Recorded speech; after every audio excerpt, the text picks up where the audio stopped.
मैं डॉक्टर मनोज राय, associate professor, Hindi विभाग, TS college Hisua. आज स्नातक हिंदी प्रतिष्ठा द्वितीय खंड के विद्यार्थियों को रीतिकाल के प्रतिनिधि कवि बिहारी लाल के श्रृंगार वर्णन के बारे में अध्यापन करने जा रहा हूँ। मगध विश्वविद्यालय के पाठ्यक्रम में हिंदी साहित्य के रीतिकाल से आरंभ होकर के द्विवेदी युग तक का जो काल है वह विद्यार्थियों के लिए पठनीय है। उनके सिलेबस में यह अंकित है। चूँकि रीतिकाल के प्रतिनिधि कवि बिहारी लाल हैं और उन्होंने जो श्रृंगार रस का वर्णन किया है वह रस की दृष्टि से ही नहीं बल्कि काव्य कौशल की भी दृष्टि से अन्य कवियों से विशिष्ट है, उत्कृष्ट है। बिहारी लाल ने कोई लक्षण ग्रंथ नहीं लिखा। एकमात्र उनकी पुस्तक बिहारी सतसई ही मिलती है, जिसमें 700 से कुछ अधिक दोहे और सोरठे अंकित हैं और इन दोहों और सोरठों में करीब 90-95% दोहे ही हैं, कुछ एक ही सोरठे मिलते हैं। तो इन दोहों और सोरठों में उन्होंने एक विशेष प्रसंग को लिया है और उसी प्रसंग के अनुकूल उन्होंने श्रृंगार रस की अभिव्यक्ति की है। इसलिए बिहारी लाल के उन दोहों के प्रसंग को जाने बिना उनका अर्थ निकालना, अभिप्राय निकालना, निष्कर्ष निकालना विद्यार्थियों ही नहीं शिक्षकों के लिए भी दुरूह हो जाता है।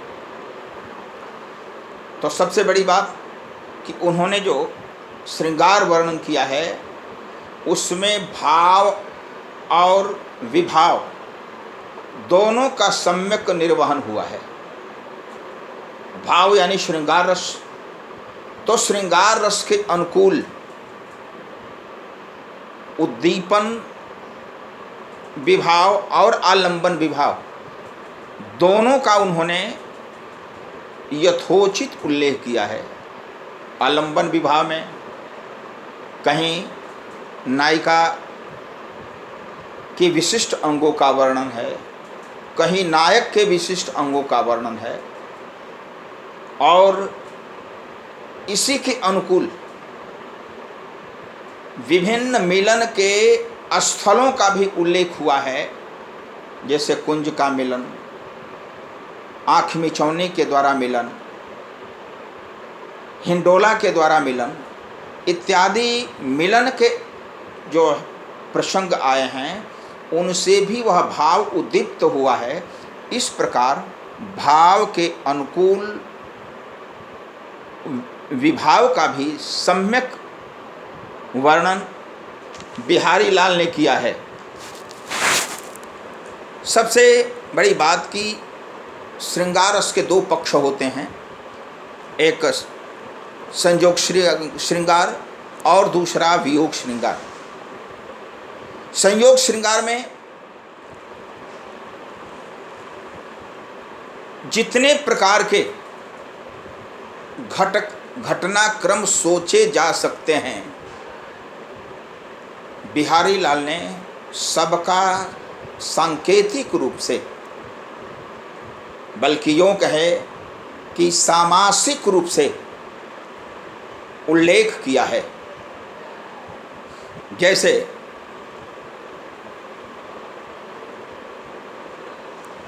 एक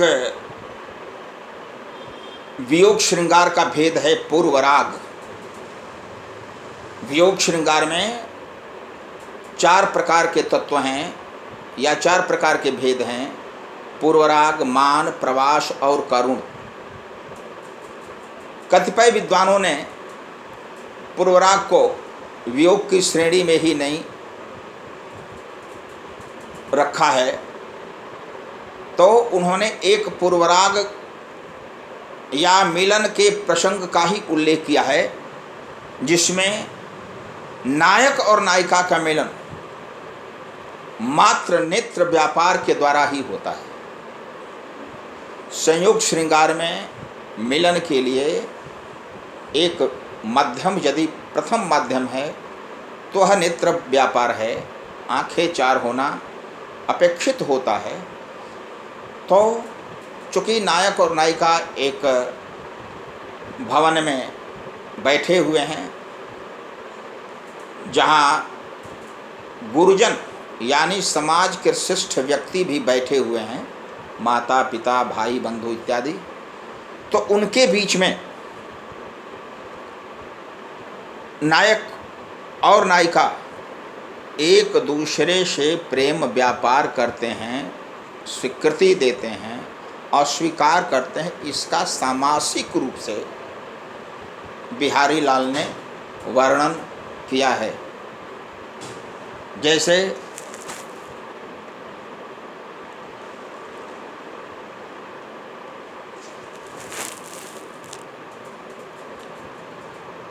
उन्होंने किया है, कहत नटत रीझत खिजत मिलत खिलत लजियात भरे भवन में करत हैं नैनन ही सो बात। यानी चूँकि कई क्रियाएं इसमें जुड़ी हुई हैं, कहत नटत रीझत खिजत मिलत खिलत और लजियात भरे भवन में करत हैं नैनन ही सो बात। 8 क्रियाएं एक साथ हैं और 8 क्रियाओं का यदि सम्यक रूप से विवेचन नहीं किया जाए तो इस दोहे का अर्थ निकालना बड़ा मुश्किल होगा, कठिन होगा। जैसे नायक उस पूरे भवन में, यानी समझिए कि राज दरबार जैसा है जिसमें बहुत से लोग हैं, उसमें कहत नेत्रों से ही, नेत्रों को थोड़ा उठा करके वह नायिका से प्रेम का आग्रह करता है। कहत नटत, नायिका नेत्र के व्यापार के ही माध्यम से उसे इनकार कर जाती है। नायक उस नायिका के नेत्र व्यापार को तिरछी भावों को देख करके, पुतलियों को घुमाने को देख करके प्रसन्न हो जाता है रिझत। उसके बाद नायिका उसकी प्रसन्नता को देख करके खींच जाती है खिजत। अचानक खींचने के बाद दोनों की, नायक नायिका की आंखें चार हो जाती है मिलत। अचानक नायिका आंखें चार होने के बाद नायक की आंखों से मिल जाती है मिलत, वो भी प्रसन्न हो जाती है खिलत। और उसके बाद अचानक लज्जित हो जाती है, ऐसा नहीं कोई दूसरा इस दृश्य को देख ले। तो उस भरे भवन में करते हैं, यानी उस भवन में नैनों से ही वार्तालाप करते हैं। यह नेत्र व्यापार संयोग श्रृंगार का अतिशय उदाहरण है। संयोग श्रृंगार के अतिरिक्त बहुत सी ऐसी क्रीड़ाएं हैं जो प्रेम को परिपुष्ट करती हैं। प्रारंभिक काल में इन प्रेम क्रीड़ाओं का जो कई शास्त्रों में उल्लेख हुआ है, उसका बिहारी लाल ने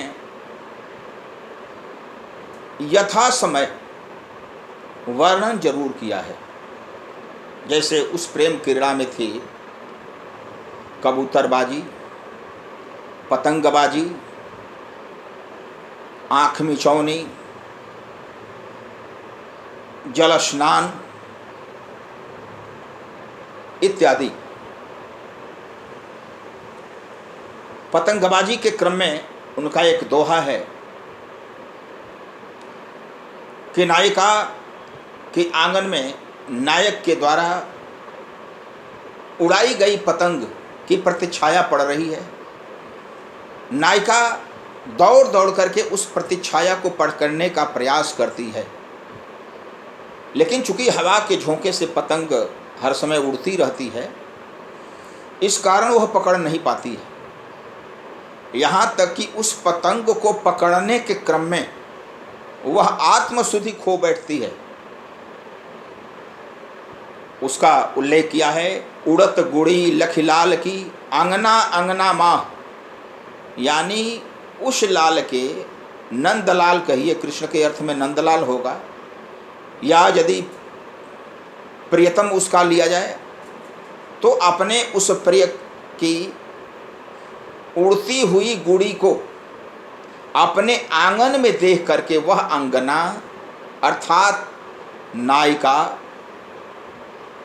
पगली के समान दौड़ दौड़ कर पकड़ना चाहती है। बाउरी लौ दौरी फिरत छुअत छबीली छा, वह छाया भी उसके लिए छबीली दिखाई पड़ती है।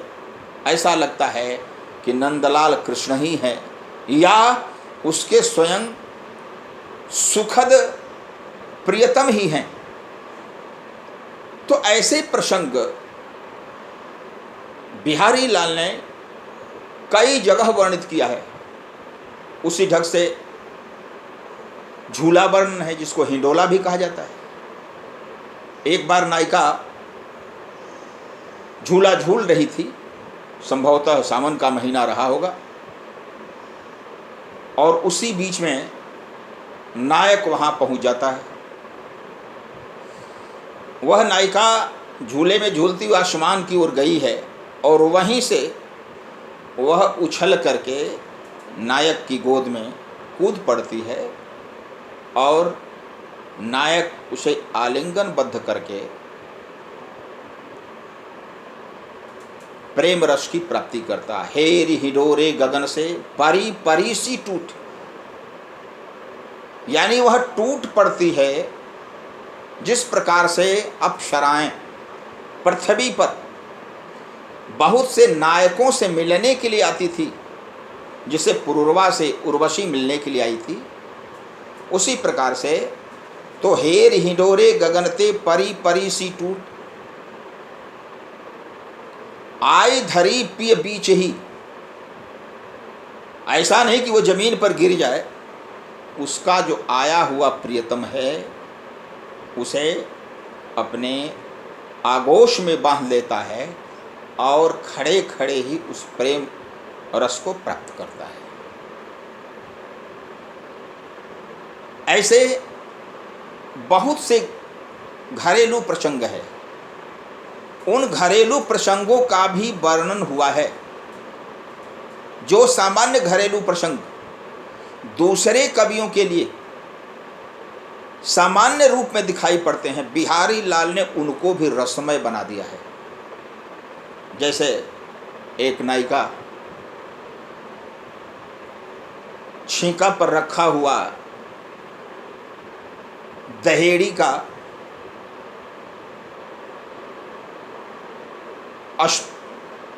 दहेड़ी को पकड़ करके नीचे उतारना चाहती है। इसी बीच में नायक आ जाता है और नायक उसके अनावृत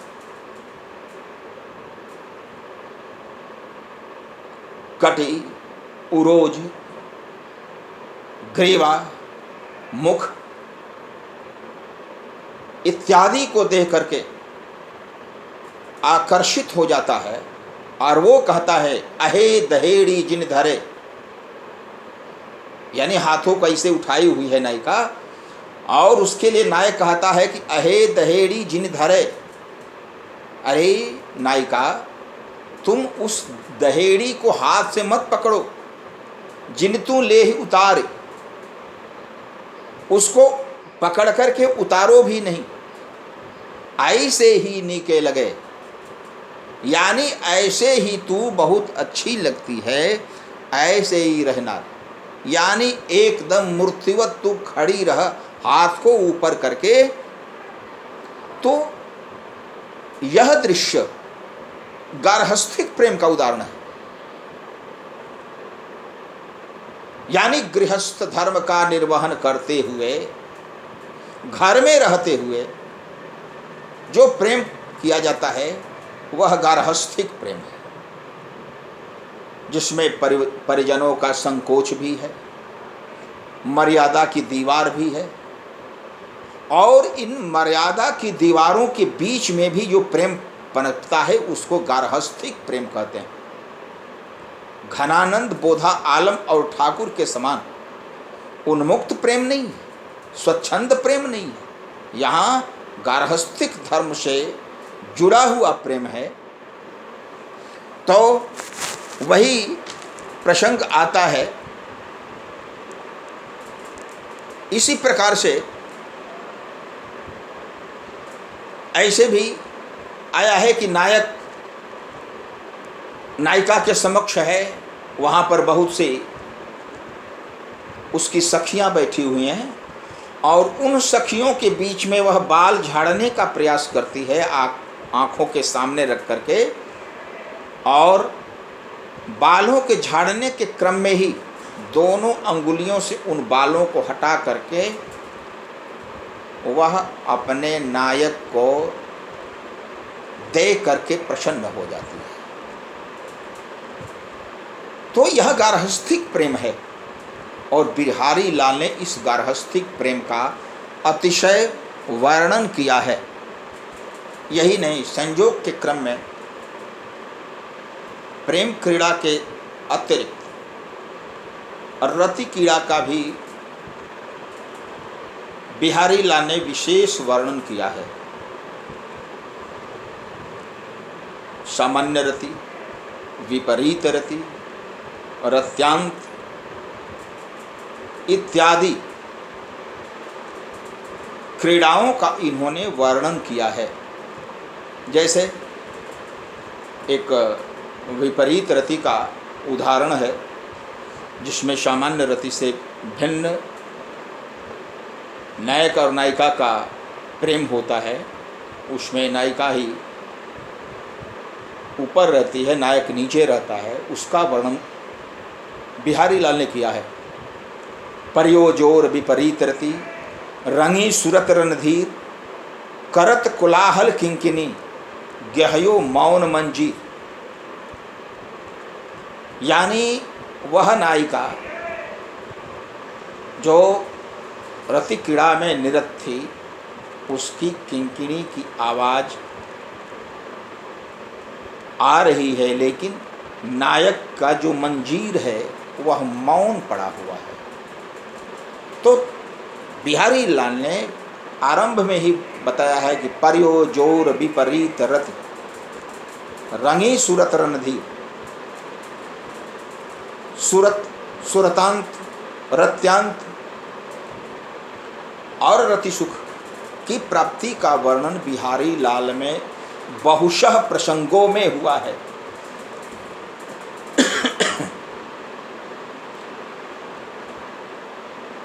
बिहारी लाल का जो प्रेम वर्णित हुआ है, संयोग प्रेम, उसमें मान और मान मोचन करीब करीब एक ही साथ हुए हैं।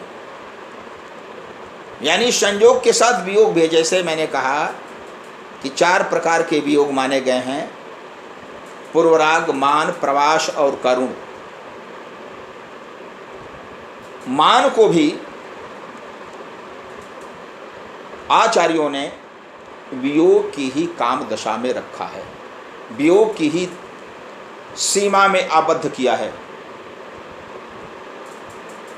तो संयोग से एक बार नायक और नायिका दोनों रूठे हुए हैं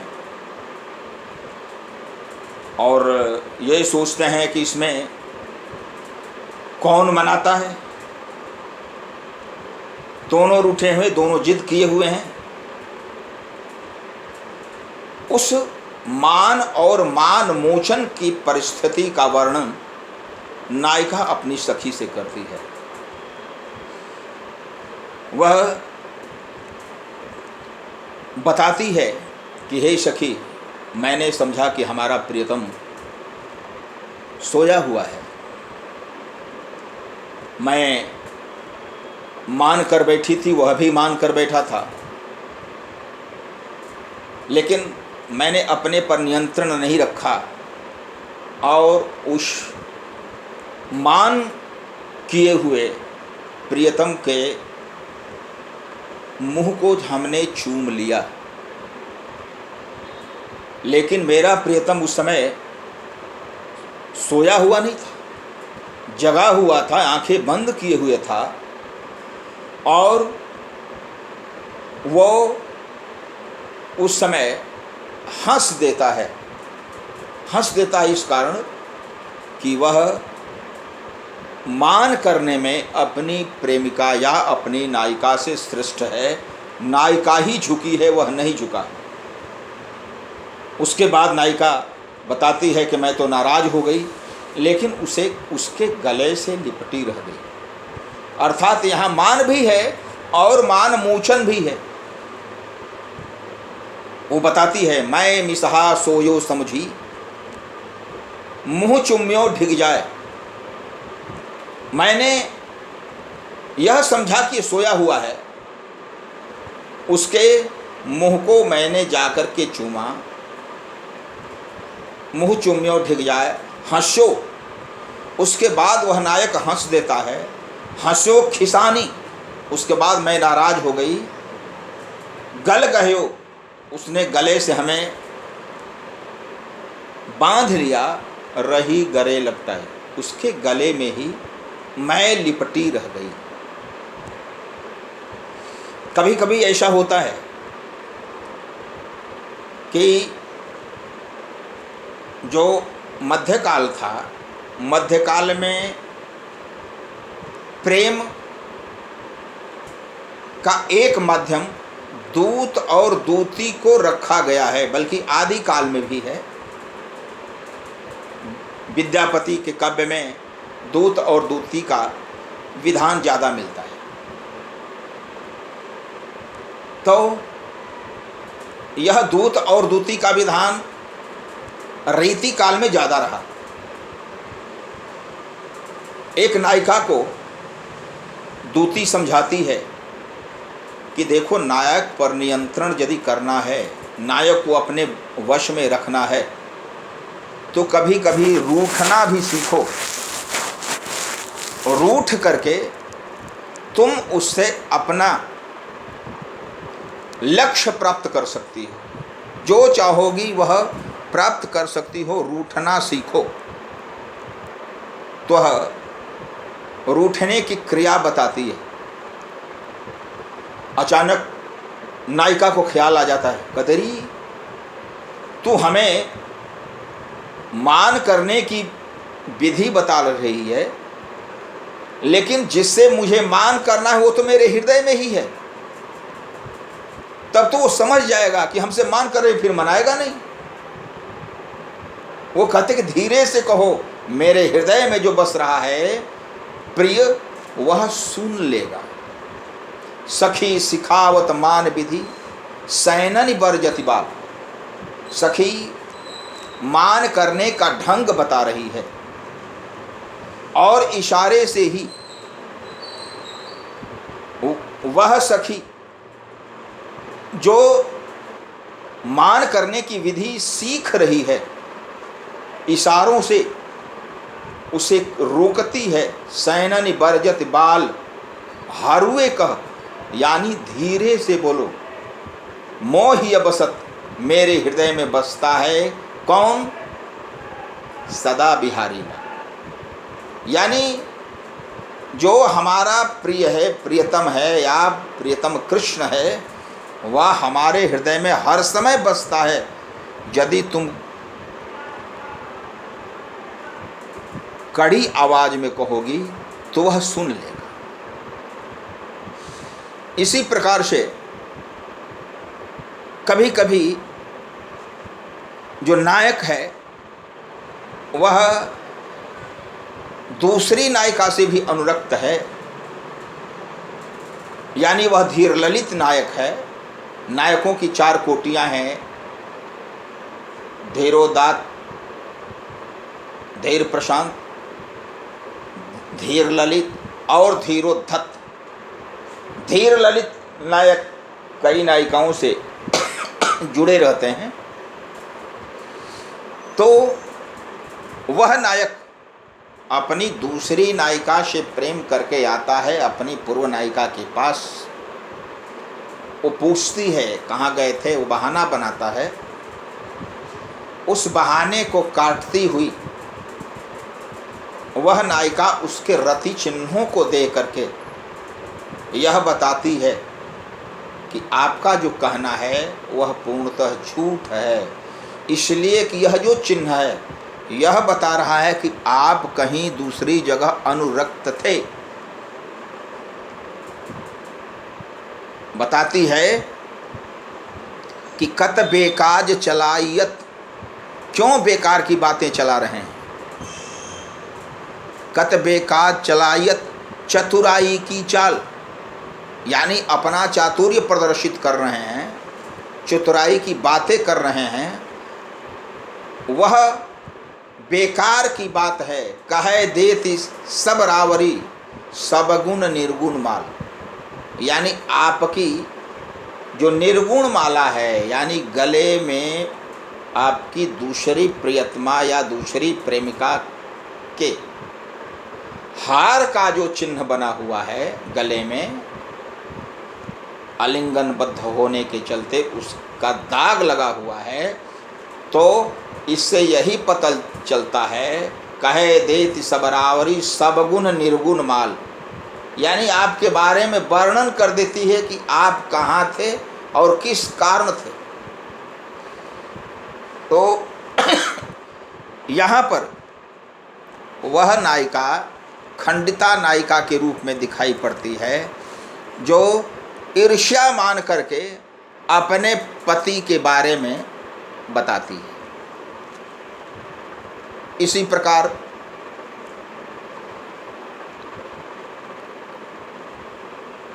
नायक नायिका का प्रथम मिलन भी बिहारी लाल ने सामासिक रूप में व्यक्त किया है। उसका है कि नायक नायिका से मिलने के लिए प्रथम रात्रि को पहुंचता है, उसी समय का उल्लेख है। भौहन त्रासत, नायक नायिका के हाथों को पकड़ करके प्रेम करना चाहता है, तो भौहन त्रासत, भौहों को तिरछा करके नायिका डराना चाहती है। भौहन त्रासत मुखनट, मुख से नाही नाही का उच्चारण करती है, लेकिन प्रेमोन्मत्त हो करके वह आँखों से अलसाई हुई है। आँखिन सो लपटात, उसकी आँखें प्रेमानुरक्त हो गई हैं, वह प्रेम करना चाहती है। और ऐंच छुड़ावत कर इची, नायक ने जो हाथों को पकड़ा है उन हाथों को वह अपने हाथों को ऐंठ करके छुड़ाना चाहती है, लेकिन बिहारी लाल ने बड़ी सूक्ष्मता से इसका उल्लेख किया है कि उसका इनकार करना स्वीकार का प्रथम लक्षण है।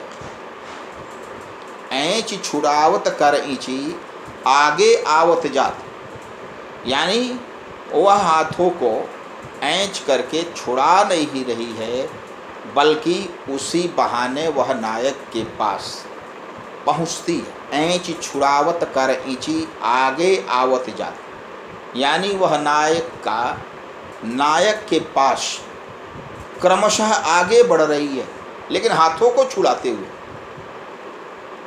तो ये जो इनकार करना है, जो नाही करना है, वह स्वीकार करने का प्रमुख आधार है। और इस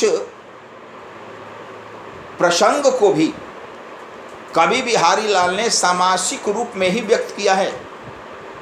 भौहन त्रासति मुख नटति, आँखिन सो लपटात, ऐंच छुड़ावत कर इंची, आगे आवत जात। 5 क्रियाएं हैं और पांचों क्रियाओं का बिहारी लाल ने एक दोहे में ही प्रयोग किया है, खास करके प्रेम क्रीड़ा के प्रसंग में। इसलिए यदि गागर में सागर भरने वाले कवि हैं तो वे बिहारी लाल हैं। बिहारी लाल का जो श्रृंगार वर्णन है वह अतृप्त प्रेम का वर्णन है, जहाँ पर प्रेम से पूर्णतः तृप्ति नहीं मिलती। यानी जन्म जन्म हम रूप निहारलु, नयनन तिरुपति भेल। प्रेम में यदि परितृप्ति हो जाए तो वह प्रेम नहीं है। सौंदर्य वही है जिसको जितना देखा जाए उतने ही देखने की लालसा बढ़े। प्रेम वही है जिसमें प्रेम करने के बाद भी और अधिक प्रेम की अभिलाषा बने। तो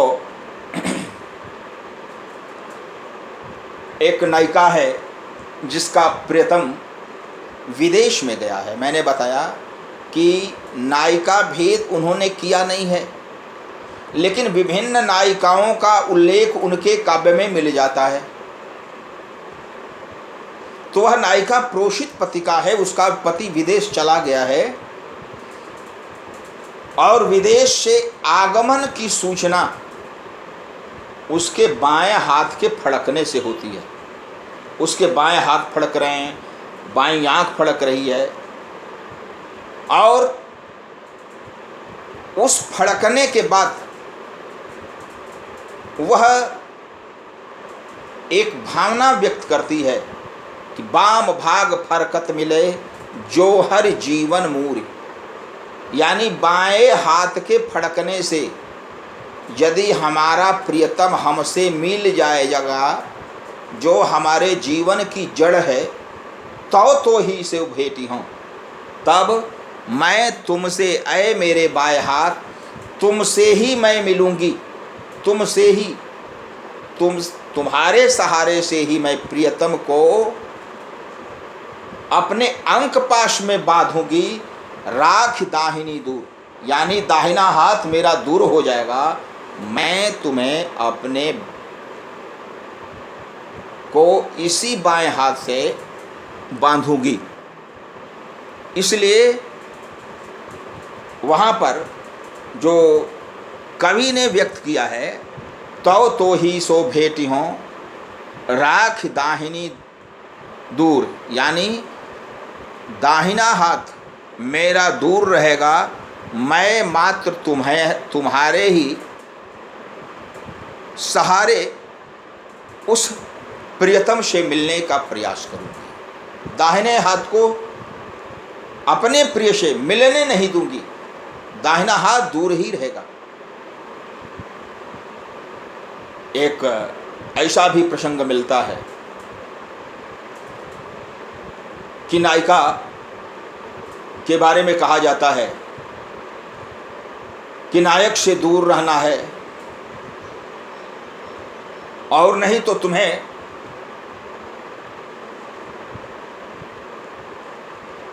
नरक में भेजा जाएगा और वहाँ पर तुम्हें प्रियतम का सुख प्राप्त हो सकता है, और स्वर्ग में यदि जाना है तो अकेले जाना पड़ेगा। नायिका साफ शब्दों में कहती है, जाओ लहिए सुख सजन तो धरक नरक हूँ कीन। यानी मेरा प्रियतम यदि स्वर्ग में नहीं मिले, नरक में ही मिले, तो मुझे वह नरक स्वीकार्य है, लेकिन यदि स्वर्ग मिले और वहाँ पर मेरा प्रियतम नहीं रहे तो वह स्वर्ग हमारे लिए बेकार है। इस प्रकार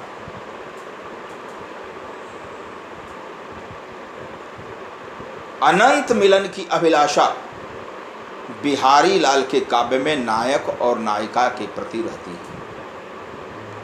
मैंने जैसे बताया है कि बिहारी लाल ने क्रमशः नायिका और नायक भेद नहीं किया है। उन्होंने ऊढ़ा, अनूढ़ा, सामान्य, सद्य स्नाता इत्यादि नायिकाओं का वर्णन किया है, शुक्लाभिसारिका, कृष्णाभिसारिका, लेकिन कोई क्रमबद्धता नहीं है। प्रसंग के अनुसार ऐसा लगता है कि नहीं, नायिका की यह कोटि है। जैसे शुक्लाभिसारिका नायिका उसे कहा जाता है जो शुक्ल पक्ष में श्वेत वस्त्रों को धारण करके अपने प्रियतम से मिलने के लिए संकेत स्थल पर जाए, यानी उजले वस्त्र को पहन करके शुक्ल पक्ष में जो नायिका अपने प्रियतम से मिलने के लिए संकेत स्थल पर जाएगी, वह रात्रि के उजलापन, चांदनी रात के उजलापन और उजले वस्त्रों के चलते पहचान में नहीं आएगी।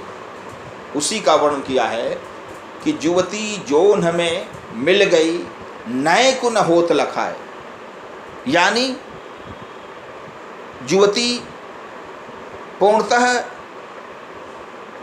चांदनी में मिल गई, वह एकदम दिखाई नहीं पड़ती। निस अधियारी नीलपट पहिर चली पियगे, यह कृष्णाभिसारिका नायिका का उल्लेख है। पहले उदाहरण में मैंने बताया कि पहले उदाहरण में जो नायिका है वह शुक्लाभिसारिका है, वह उजले वस्त्र को धारण करके अपने प्रियतम से मिलने के लिए चली है। दूसरे उदाहरण में कृष्णाभिसारिका है, उसके लिए आया है निस अधियारी नीलपट, यानी रात कैसी है तो अंधेरी है, अर्थात कृष्ण पक्ष की रात्रि है। वस्त्र कैसा है तो नीला वस्त्र है। निस अधियारी नीलपट पहिरी चली पियगे, वह उसको पहन करके अपने प्रियतम के घर चली है, संकेत स्थल पर गई है, या अपने घर से निकल कर अपने प्रियतम के घर पर जा रही है कि कोई दूसरा देखे नहीं। तो इस प्रसंग में वह नायिका कृष्णाभिसारिका नायिका मानी जाएगी। मेरे कहने का मतलब कि बिहारी लाल ने जो श्रृंगार रस की अभिव्यक्ति की है, वह श्रृंगार रस हिंदी साहित्य की अमूल्य निधि है। कहीं कहीं उन्होंने वियोग श्रृंगार का भी वर्णन किया है, लेकिन वियोग श्रृंगार में हेतुप्रक्षा, अत्युक्ति, अतिशयोक्ति आदि अलंकारों के प्रयोग के कारण वह वियोग वर्णन नाक जोख वाला वियोग वर्णन बन गया है। जैसे बिहारी लाल के पहले के कवि जायसी ने अत्युक्तिपूर्ण वियोग वर्णन किया है नागमती का, उसी से मिलता जुलता वियोग वर्णन स्वयं बिहारी लाल ने किया है। उन्होंने कहा है, आड़े दे आले बसन जाड़े हु की रात, यानी जाड़े की रात्रि में भी जो नायिका की सखियां हैं, उस प्रोषित पतिका नायिका के पास जो विरह ज्वर से पीड़ित है, जल रही है, उसके पास अत्यंत संकोच के साथ जाती हैं। यानी माह का महीना है, अत्यंत जाड़ा पड़ रहा है, उस जाड़े में ही भींगे हुए वस्त्रों को ओढ़ करके नायिका की सखियां उससे मिलने के लिए जाती हैं विरह ज्वर के समय, और संकोच बस जाती हैं कि ऐसा नहीं कि हम जल जाएं। तो यहाँ पर अत्युक्तिपूर्ण वर्णन हुआ है। कोई भी विरहिणी इतनी विरह ज्वाला में नहीं रहेगी कि जाड़े की रात में भी उसके पास आने वाले व्यक्ति को भींगा हुआ कपड़ा ओढ़ करके जाना पड़ेगा। अर्थात यह माप जोख वाली पद्धति है जिसका प्रयोग बिहारी लाल ने किया है। इसी प्रकार से दूसरे प्रसंग में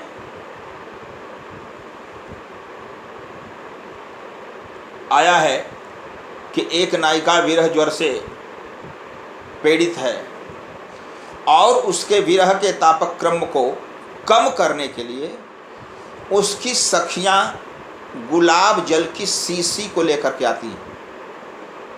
गुलाब जल ऐसा माना जाता है कि तापक्रम को कम करने वाला है, उसमें ठंडापन ज़्यादा रहता है। तो उस गुलाब जल को लेकर के आती हैं और पूरी शीशी उड़ेल देती हैं, जिसके चलते उसका विरह ज्वर समाप्त हो जाए। लेकिन पूरी शीशी उड़ेलने के बाद भी एक भी बूंद उसके शरीर से स्पर्श नहीं करती और वह बूंद ऊपर से ही उड़ करके वाष्पीकृत हो जाती है। औंधाई शीशी सुलखी बिरह बदन बिललात। बिललाना का अर्थ है उद्विग्नता के कारण। अकबक बोल रही है, उसको पता ही नहीं चलता है कि मैं क्या बोल रही हूं। औंधाई शीशी सुलखी बिरह बदन बिललात, बीच ही सूखी गुलाब गौ। यानी बीच में ही वह गुलाब जल की शीशी का गुलाब सूख जाता है। छींटो छुअन गाद, एक भी छींटा गुलाब जल का उसके शरीर का स्पर्श नहीं कर पाता। इस प्रकार यहाँ भी नाप जोख वाली शैली बिहारी लाल ने प्रयुक्त की है, जिस पर विश्वास करना कठिन है। तो इनका वियोग वर्णन कहने के लिए वियोग वर्णन है, ऐसा वियोग संभव नहीं है। कहीं कहीं ऐसा भी आता है कि नायिका के सौंदर्य के कारण जैसा जायसी के काव्य मिलता है वैसा ही इस स्थान पर भी दिखाई पड़ता है। जैसे उन्होंने कहा है, पत्राही तिथि पाइये वा घर के चहुपास। उसके घर के चारों तरफ पत्रा के द्वारा ही तिथि का ज्ञान होता है। नित्य प्रति पुण्यो ही रहे, इसलिए कि उसके चेहरे में इतना प्रकाश है कि उस प्रकाश के कारण प्रतिदिन पूर्णिमा ही बनी रहती है। बल्कि यूं कहे, यह संयोग पक्ष में भी हो सकता है उदाहरण, यह वियोग पक्ष में भी हो सकता है। वियोग पक्ष में यानी उसके चेहरे से इतना तेज प्रकाश निकल रहा है विरह के कारण, ज्वर के कारण, जिसके चलते चारों तरफ एकदम पूर्णिमा की रात्रि बनी रहती है। इसलिए वहाँ के लोगों को पता ही नहीं चलता है कि कौन सी तिथि है। पत्रा ही तिथि पाइए वा घर के चहुपास, उसके घर के चारों तरफ। तो बिहारी लाल का जो काव्य है वह काव्य विशेष करके श्रृंगार वर्णन से प्रभावित काव्य है। वहाँ नायक के शरीर का वर्णन कम है, नखशिख वर्णन कम है, नायक के वियोग का भी वर्णन कम है। नायिका के स्थूल शरीर पर यदि दृष्टि गई है तो बिहारी लाल की अधिक गई है। नायिका के मनोभावों का वर्णन, इन्होंने जो भी श्रृंगार वर्णन किया है वह स्थूल वर्णन है, वह कल्पित वर्णन है, वह शारीरिक वर्णन है, वह लौकिक वर्णन है। जैसे बोधा, आलम और ठाकुर ने या घनानंद ने वर्णन किया है। भावनात्मक प्रेम की अभिव्यक्ति बिहारी लाल के काव्य में नहीं है। बिहारी लाल का काव्य कल्पित प्रेम का काव्य है। वहां पर नायक और नायिका कल्पित हैं।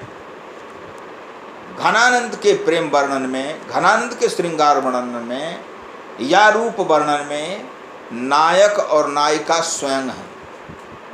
उन्होंने कोई कल्पना नहीं की, और यहाँ पर कल्पना के द्वारा ही श्रृंगार की अभिव्यक्ति हुई है। सबसे बड़ी बात कि कुछ पद इनके नीति के और भक्ति के भी मिल जाते हैं बिहारी सतसई में, लेकिन भक्ति के पदों और नीति के पदों में भी कहीं कहीं श्रृंगार रस की ही चाशनी मिली हुई रहती है। यानी श्रृंगार से वह अलग नहीं रहता है। जैसे शीश मुकुट कटिकाछनी कर मुरली उर्माल, एहि बानिक मोह मन बसो सदा बिहारी लाल। यानी माथे पर मुकुट धारण करके, कमर में कछनी पहन करके, बांसुरी लेकर के, और इसी रूप में आप हमारे हृदय में बसें, तो कृष्ण का वह लोकरंजक रूप है, कृष्ण का लोक रक्षक रूप बिहारी लाल के काव्य में व्यक्त नहीं हुआ है। बिहारी लाल चाहते तो उसमें कृष्ण का वह लोक रक्षक रूप सुदर्शन चक्र के धारण के द्वारा भी व्यक्त हो सकता था। सुदर्शन चक्र उनका प्रमुख अस्त्र और शस्त्र था, जिससे शिशुपाल का उन्होंने वध किया।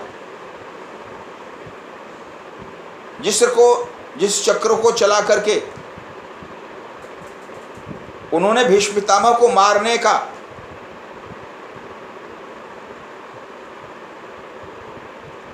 दिखावे का प्रयास किया था, उसका इन्होंने उल्लेख नहीं किया। शीश मुकुट कटिकाछनी कर मुरली उर्माल, एहि बानिक मोम बन बसो सदा बिहारी लाल। यानी इसी रूप में हमारे हृदय में हर समय निवास करें। एक दूसरा उदाहरण मिलता है, मेरी भव बाधा हरो राधा नागर सोए। ऐसा लगता है कि वह भक्ति का पद है, भक्त्यात्मक दोहा है। मेरी भव, मेरी सांसारिक बाधाओं को दूर करें। चतुर नागरी, चतुर स्त्री को नागरी कहा जाता था। मेरी भव बाधा हरो राधा नागरी सोए, यानी राधा नाम की चतुर स्त्री हमारी सांसारिक बाधाओं को दूर करे, जातन की झाई पड़े, जिसकी एक छाया मात्र से श्याम हरिद्युति होए।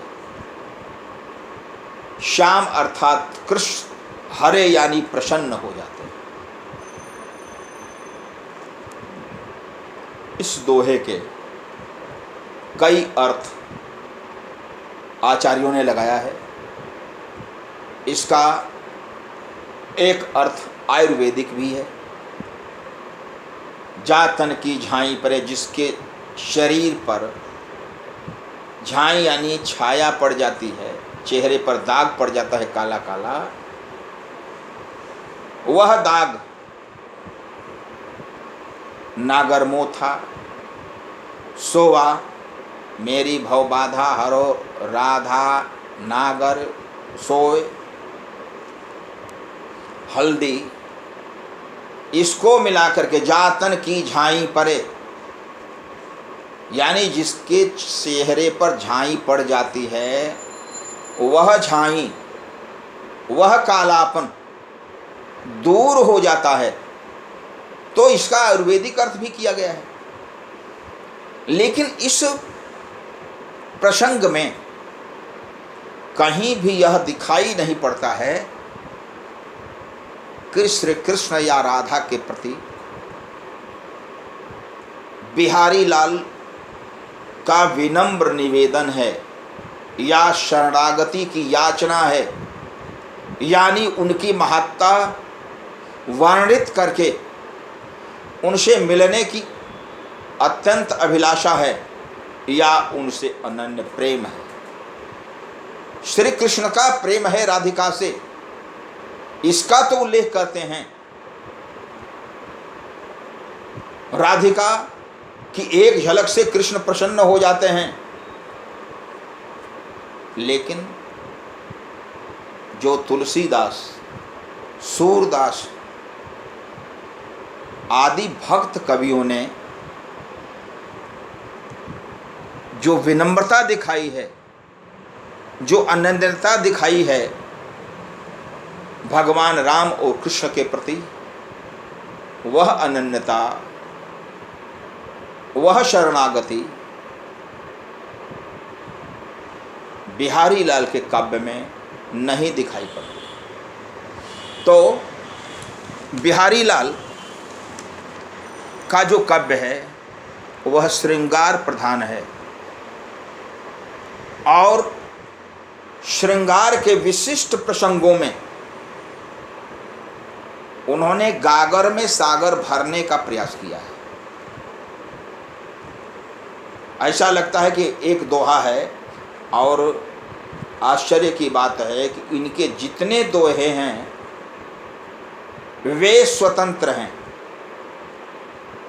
यानी मुक्तक काव्य का श्रेष्ठ उदाहरण बिहारी लाल ने प्रस्तुत किया है। एक दोहा दूसरे दोहे से पूर्णतः असंबद्ध है, किसी प्रकार का कोई तारतम्य नहीं है, और प्रसंग के अनुकूल क्रमबद्धता भी नहीं है। इसलिए उनका जो काव्य है वह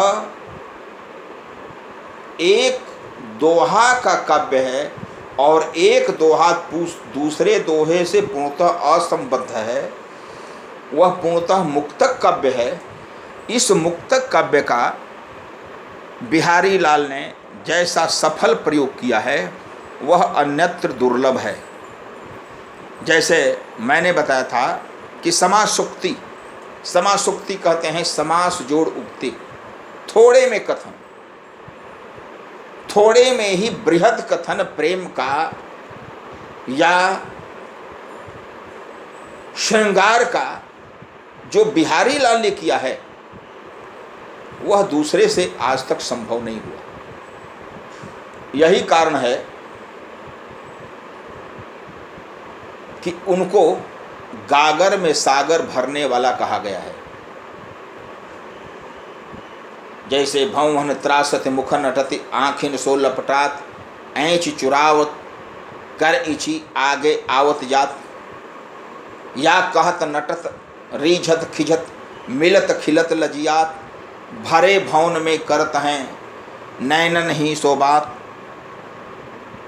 ये जितने प्रसंग है, सखी सिखावन मान विधि सैननि बरजति बाल, हरुवे कह मोह मन बसौ सदा बिहारी लाल। तो ये जितने दोहे उनके मिलते हैं, उन दोहों का यदि प्रसंग ज्ञात नहीं हो तो अर्थ नहीं निकलेगा। इसलिए कि प्रसंग के अनुकूल ही उसका विवेचन संभव है। किस प्रसंग में वह दोहा आया है, यह विशेषता किसी अन्य कवि में नहीं दिखाई पड़ती है। तुलसीदास ने दोहावली लिखी है, रामचरितमानस में भी दोहों का उल्लेख हुआ है, कबीरदास ने भी दोहा छंद का प्रयोग किया है। लेकिन इन लोगों के काव्य में, इन कवियों के काव्य में गागर में सागर भरने का वह प्रयास नहीं हुआ है जो बिहारी लाल ने किया है। इसलिए श्रृंगार काल के यदि श्रेष्ठ कवि देखा जाए तो बिहारी लाल है। इन्होंने कोई लक्षण ग्रंथ नहीं लिखा, लेकिन लक्षण ग्रंथों के आधार पर जो नायक नायिका का भेद किया गया है, उसका उल्लेख बिहारी के काव्य में जरूर हुआ है। जैसे ऐसे भी प्रसंग आते हैं कि बिहारी लाल का जो श्रृंगार रस है दूसरे रस को निगल जाता है। यानी वात्सल्य रस यदि है तो वात्सल्य रस वहां गौण हो जाता है, श्रृंगार रस ही हावी हो जाता है। बल्कि यूं कहे कि कहीं कहीं रसाभास की भी स्थिति आ गई है। एक नायिका अपने नवजात शिशु को अपनी गोद में लेकर खड़ी है, उसका नायक आता है और वह नायक उस बालक को गोद में लेने के बहाने उसके उरोजों को स्पर्श कर लेता है। अर्थात वहां पर उसका अभिप्राय वात्सल्य प्रेम के द्वारा उस बच्चे को खिलाना नहीं है, बल्कि वहां पर स्पर्श सुख की प्राप्ति करना है नायिका के उरोजों के स्पर्श के द्वारा। इस दृश्य का वर्णन वह नायिका अपनी सखी से करती है। लरिका लेबै कै मिशन लंगर मोह ढिग आए, गयो अचानक छुओ अचानक आंगुरी। यानी लड़के लेने के बहाने वह हमारे पास आया और गयो अचानक आंगुरी, छाती छैल छुआए। उस अपनी अंगुली से उसने हमारी छाती को स्पर्श कर लिया, छू लिया और छू करके चला गया। तो यह जो वर्णन है, ऐसा लगता है कि वात्सल्य रस वहाँ पर गौण हो गया है, श्रृंगार रस ही हावी हुआ है। इस कारण यदि बिहारी लाल को कहा जाए तो वे मात्र श्रृंगार के ही कवि हैं, और ऐसे प्रसंगों में उन्होंने श्रृंगार रस की परिपुष्टता के लिए दूसरे रसों को महत्वहीन सिद्ध किया है, जो उचित नहीं है। इस प्रकार मैंने जो व्याख्यान दिया बिहारी लाल के श्रृंगार वर्णन का, बिहारी श्रृंगार रस के रससिद्ध कवि हैं, गागर में सागर भरने वाले कवि हैं, रीतिकाल के श्रेष्ठ श्रृंगार कवि हैं और वैसा श्रृंगार रस का निष्णात कवि हिंदी साहित्य में दूसरा नहीं हुआ। आज मैं विद्यार्थियों से रूबरू हुआ हूँ, यह कहने के लिए मैं बाध्य हूँ कि आप हमसे प्रतिदिन 10 बजे से लेकर के अपराह्न 4:30 बजे तक जब चाहे हिंदी प्रतिष्ठा या हिंदी साहित्य से संबद्ध प्रश्नों का परीक्षण कर सकते हैं, पूछ सकते हैं। मैं यथासंभव उत्तर देने का प्रयास करूंगा। अभी लॉकडाउन की स्थिति है, वर्ग में अध्यापन असंभव है। अपनी भलाई और देश की भलाई के लिए दूर रह करके ही अध्यापन करना है और अध्ययन करना है। इस कारण हमारे इस व्याख्यान के माध्यम से मैं आपको सूचना दे रहा हूँ कि आप प्रतिदिन 11 बजे से 12 बजे के बीच हमसे जो हो रहा है व्याख्यान, उसका लाभ प्राप्त कर सकते हैं। धन्यवाद।